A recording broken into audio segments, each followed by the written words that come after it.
Hello and welcome to our program. Today we are going to discuss about the ongoing situation in Kashmir. To discuss the issue we have with us Mohammed Yousuf Tarigami. He is a CPIM MLA from Kulgam and also a Central Committee member. Welcome to our program, Mohammed.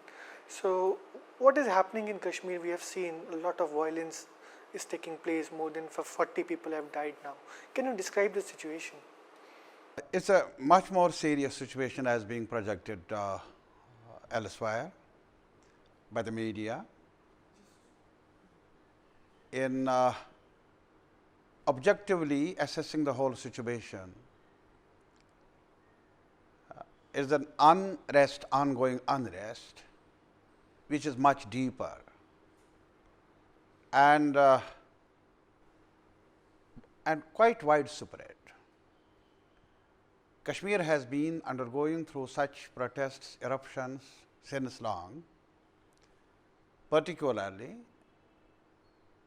for the last around 3 decades, we have been witnessing the cycles of violence. Victims of Kashmir has remained victim of ongoing cycles of violence. Lot of bloodshed has taken place earlier, lot of destruction, lot of humiliation our people have been facing. In my opinion, summing it up, it is really a big human tragedy. And apart from political issues involved, we have been of this opinion that this has to be looked into, keeping in view the dimensions of the problem itself and the implications of this such serious situation. For Kashmir, it is a disaster, but for elsewhere, the whole subcontinent, it is virtually a serious threat to the peace in the whole of South Asia. And it is a serious threat to the polity of India, the secular framework of the Indian state as they have been, as the leaders have been claiming. Now, the present unrest should not be seen in isolation. Yes, of course, there is eruption. As one Burhan Wani got killed, he symbolized the whole anger of the people of Kashmir, which has been accumulated since long. Otherwise, one cannot explain the magnitude of the outburst, the intensity of the anger, and the participation of particularly the younger generation, defying the death and daring to speak about. This is something which is unparalleled, which is something which is not seen earlier. But unfortunately, one important thing which we should not miss, which the people of India should not miss. I want to appeal to the whole population of the country that please don't look Kashmir crisis in isolation. That's why you see, as far as the deaths which have taken place now, unfortunately, it is now you are talking about 40, it is more than that. It is around 50, and those who got injured, and those are in thousands, not hundreds. Every hospital is now full of victims of violence, those who got injured.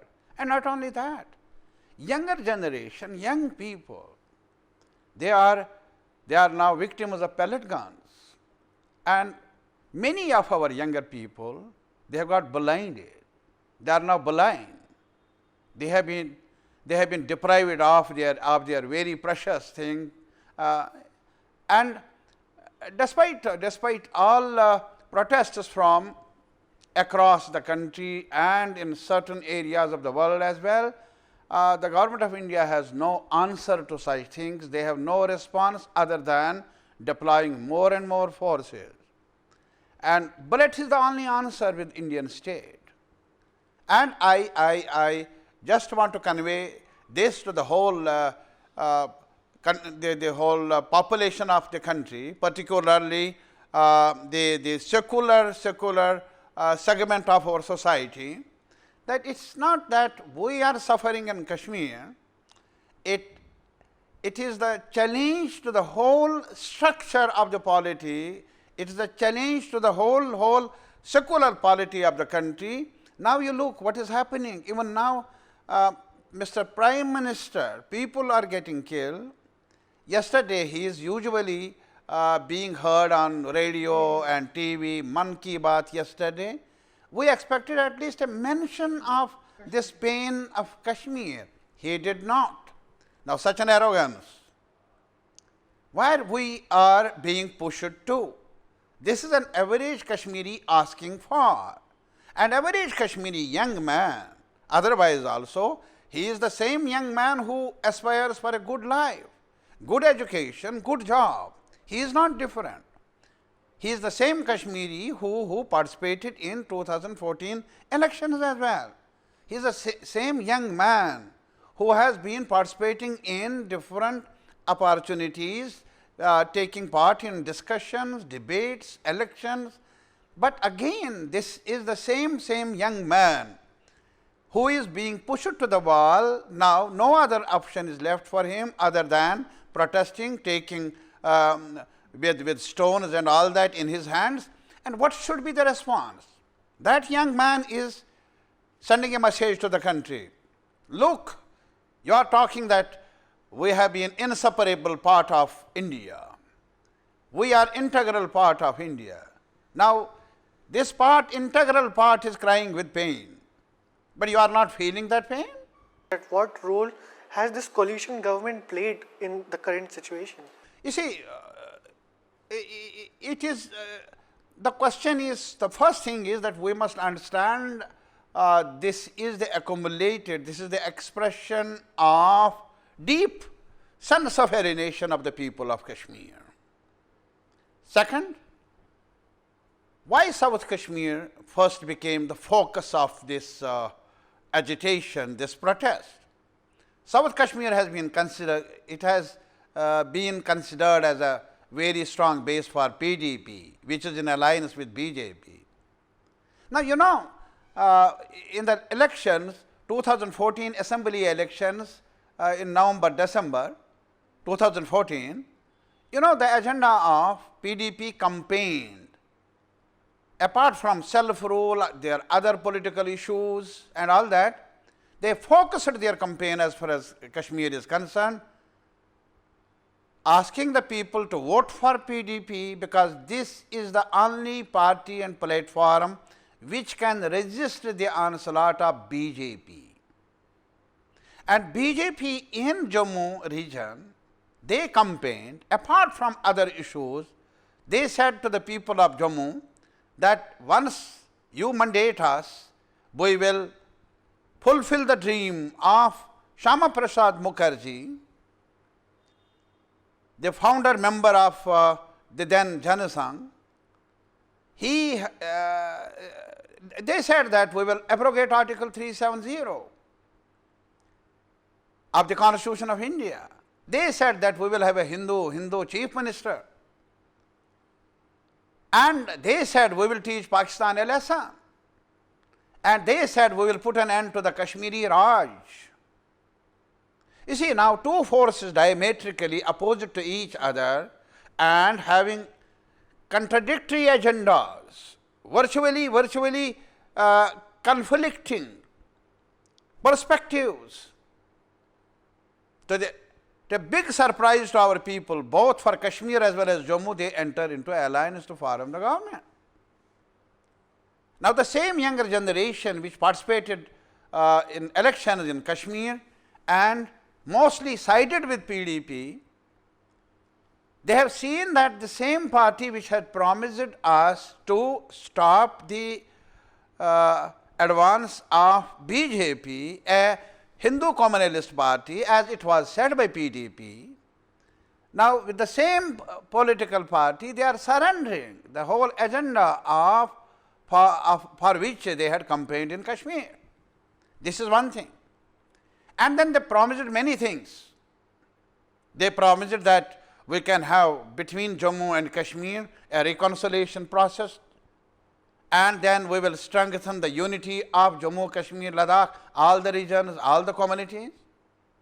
And then we will get more funds, we will get more employment from the government because they are in charge of the union government, the same party.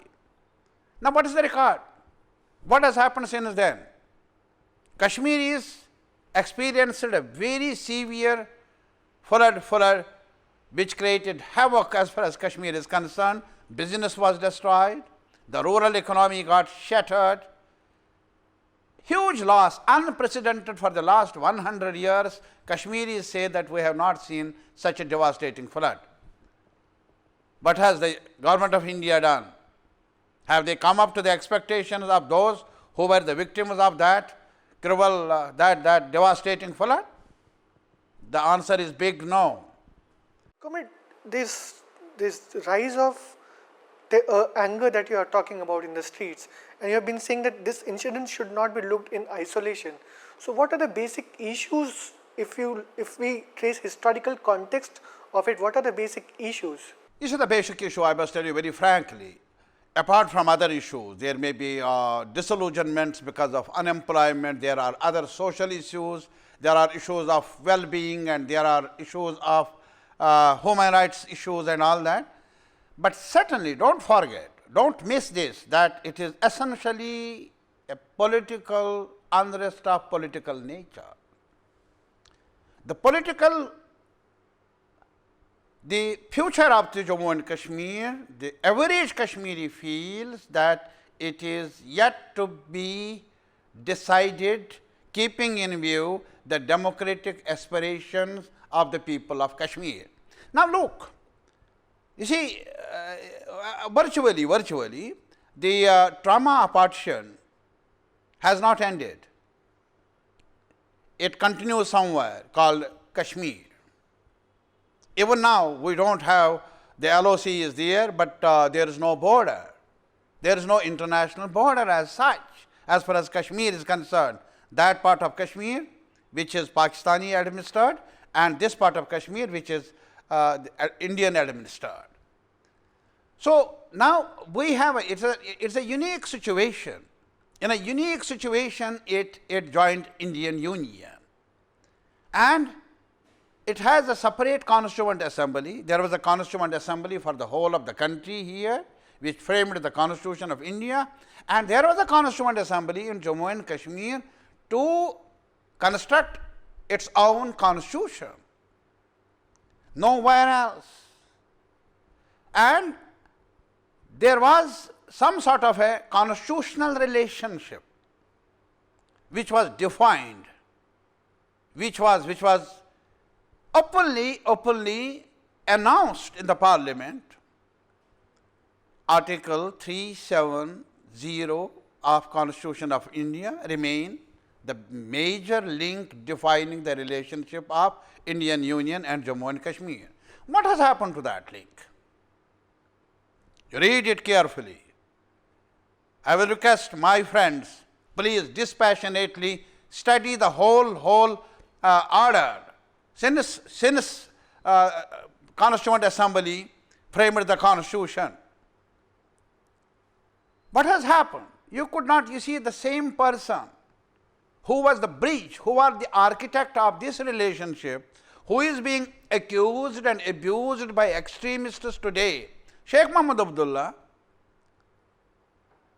you arrested him in 53, 9 August, and put him in jail for years together. This history of uncertainty has been born out of that mistrust, distrust, and out of that adventurous moves by the then government of India.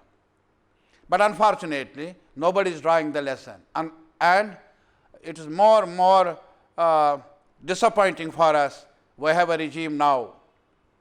They don't even mention, they don't even talk about, they don't even bother to convene an all parties meeting here to discuss, to share the agony, to share the sufferings of the people of Kashmir with others.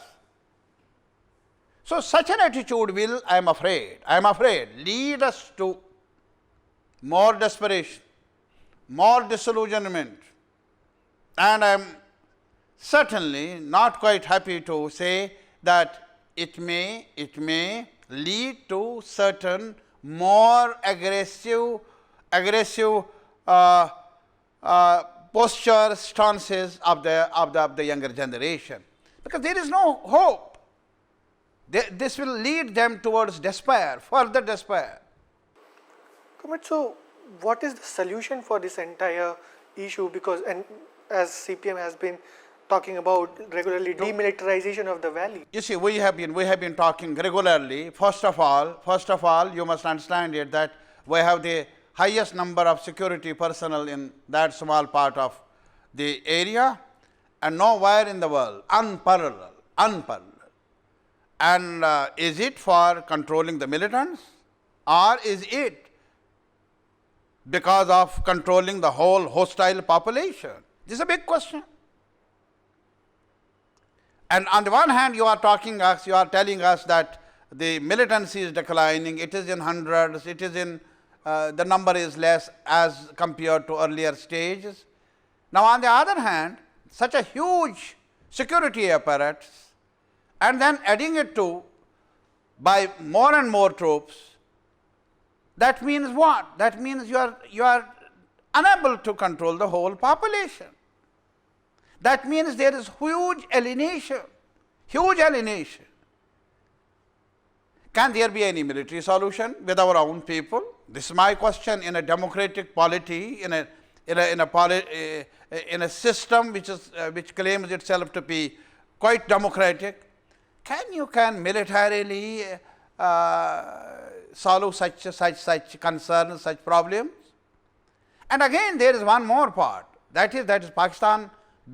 Between Pakistan and India, I was telling you that there is no permanent border.